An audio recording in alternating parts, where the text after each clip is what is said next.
Just about, I think so, yeah. And somebody could speak on that is Jimmie Johnson, driver of the number 48 Lowe's Chevrolet, who has won 7 Monster Energy NASCAR Cup Series championships and 9 of those grandfather clocks. Where's number 10 going to go if you win it this weekend? In the man cave. Got a great spot for it. Love to have it. It was fun listening to Kyle. One, just his honesty about a few different topics, including this track. I used to drive up here depressed and not excited to compete here, and then it clicked. So I would anticipate that happening for him before long. He's just too talented of a driver, and so many different types of vehicles and tracks for it not to work for him here. And I think my background, once I figured out how to drive this place, has lent me all this success, and has really been kind of the backbone to it all. So looking forward to a great race. Last fall went very well for us here, and looking forward to a good race this weekend. Okay, we'll open the floor to questions. We'll go with Reed, then to Lee, and then up here to Mike, then Bob. Reed Spencer with NASCAR Wire Service. You talk about learning to drive this track. Why is it that you simply can't tell somebody what the methodology is and have them duplicate it? Do they really just have to feel it on their own? Yeah, for me, it took being lapped by Tony Stewart to figure it out. And then I followed him and got myself back on the lead lap and had a decent finish. I came here and tested with the 24 and had Jeff, working diligently with me to figure it out, and it didn't click. Looking at the data, he'd hop in my car and go faster. It was just frustrating, and then it finally clicked. And it's one thing to create short run speed, but there are some little things here in the rhythm that can just chew up tires and wear the tires out and make you drop back way too fast. So it's been great, because I feel like once you understand how to get around here, it's something that you can keep for a long time, regardless of tire generation of car. The test of time, it really stands up here on this small track more than anywhere. Lee Spencer, Motorsport.com. 2 questions. First of all, Kyle Larson, Kevin Harvick took some crap I guess it was on Tuesday night, because on his new radio show he said that Kyle's the best driver to come along since Jeff Gordon, and of course, people brought your name up, they brought Kyle Busch's name up. What kind of potential do you see out of Kyle Larson? I see a ton of potential. He's a great talent. His love for racing, I think, it's a great story to see play out, and to see the reaction on his face, the way he describes his childhood. With social media today, I guess I'm working towards a picture of seeing him getting autographs from Jeff Gordon and other drivers. So to have him really live the racer's dream and grow up as a fan and racing locally and making it to this point, I think it's an amazing story. And then we've all known that he's been highly talented, and just waiting for him and the team to get to their winning ways, and it looks like they're there. With all the top 2s and then cleaning house last weekend, he's well on his way. And secondly, your own team has been under scrutiny for deciding not to qualify last week. On the other side of that, people said, well, this might be the Chad Knaus' latest trick. On the other side of that, you got a full dose of what it tastes like to start from the back, even though you had fresh tires, and getting damaged early on, trying to come back from the front. Can you kind of explain to people why it might not have been the best strategy after all? It would have been fine if I didn't spin the 2-car out, get in that traffic situation. I guess he had some damage, and I just misread my momentum, and I think they're 3 or 4 wide in front of me, and just didn't turn out as I had hoped or planned. Without a doubt, yeah.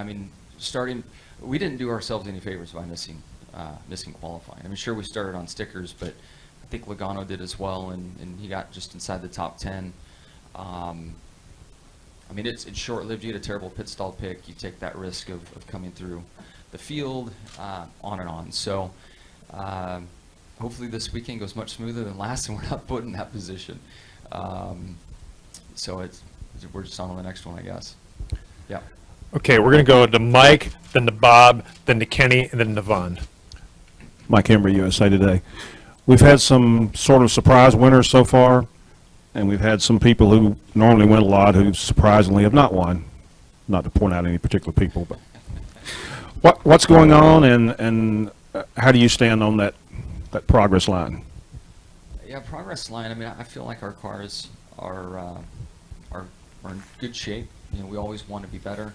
I think my car and the Hendrick cars, Chase is kind of leading the way, and we should be right there with him. And I think we have on pace. We just haven't executed very well. I've made mistakes. Team's made mistakes. We've had some pit calls not work out in our favor. Strategy, pit stops. So we just got to stop making mistakes. I mean, that's really where we're at, and I think we'll have a good run. I mean, we ran well at Phoenix, although we had some stuff to overcome, and then some short runs at the end that didn't play out, and we ended up ninth. So I think that's much more indicative of where we're at. I think we're right on the edge there of a top 5, top 3 car. Just got to stop making mistakes and ring the bell in that area, and then work forward and try to ring the bell for winning the race. Are you surprised we've had some unexpected winners? I don't know if I'd call them unexpected. I mean, when I look at Phoenix, you know, it's a great track for Ryan. I'm happy for RCR and for Ryan to get back to victory lane. So it was a risky call and it played out, but I'm not surprised. I'm not surprised Kyle Larson's winning. Trying to think of the other ones. I've been so far back I haven't paid attention to who's been in the victory lane. Okay, we're going to go next to Bob, then to Kenny, then to Yvonne, and then to MRN. Bob Pockers, ESPN. Obviously, a lot of talk about Kyle Larson and how well he's run. I'm curious for you, when was the point where you felt like week in, week out, that you were among the cars to beat in your career? You know, we were fortunate to come out and be competitive early. I would say in my arc, in my rookie year, the race in Atlanta, which I don't know, it was 3rd or 4th race of the season maybe. I'm trying to remember back then. It changed around so much. But I remember running the top 5 Atlanta, a lot of green flag runs, all the big dogs around me. And I had that moment where, like, I can do this. I can be here. It's one of the most difficult tracks. I ran here all day. And that was a big confidence booster for me moving forward. We won in California, I think we won California Dover, and between the 2 Dovers or something like that, we had a tough span that took my confidence back away. And then we came back and won in Dover in the fall, and it brought it back. So I guess winning certainly helps, but it's amazing how quickly, you know, your confidence can be challenged, especially when you're a young driver and a newer driver on the circuit. But the moment for me was really early in my rookie year at Atlanta. Okay, next to Kenny.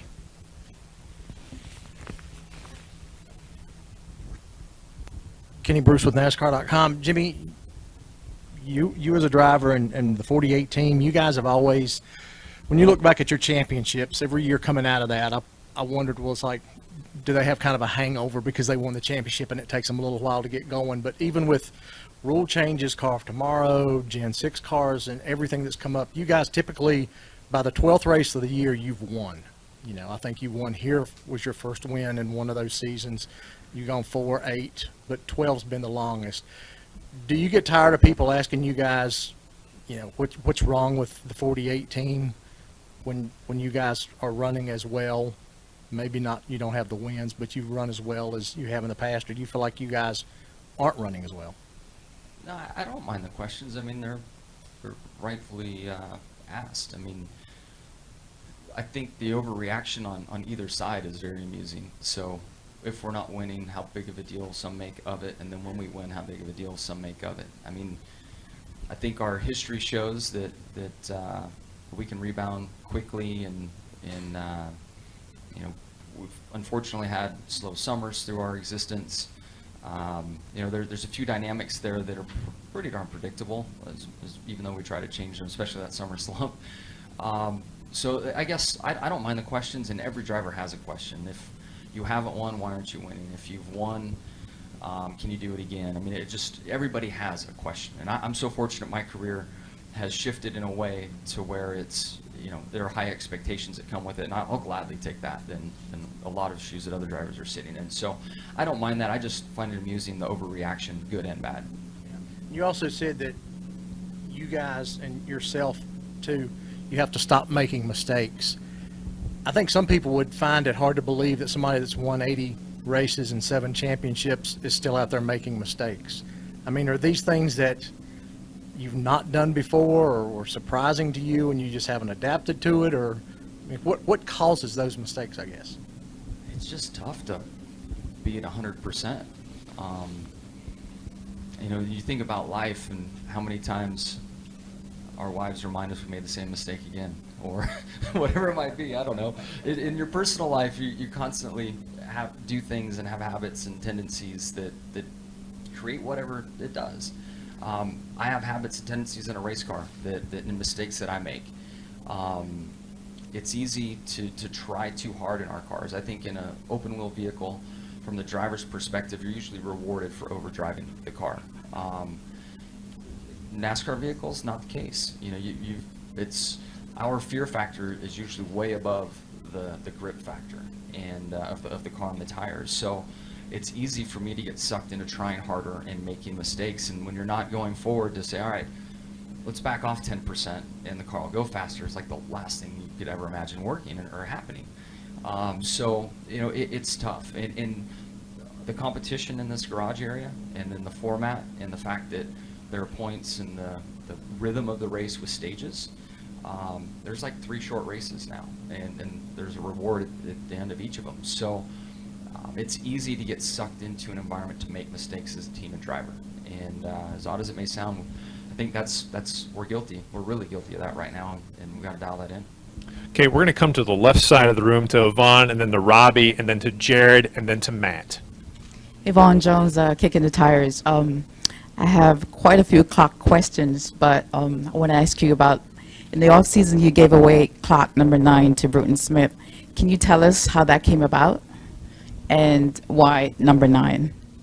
Yeah, I don't know. I know the Smith family very well, literally neighbors to, I guess, the whole Smith family, now that I think about it.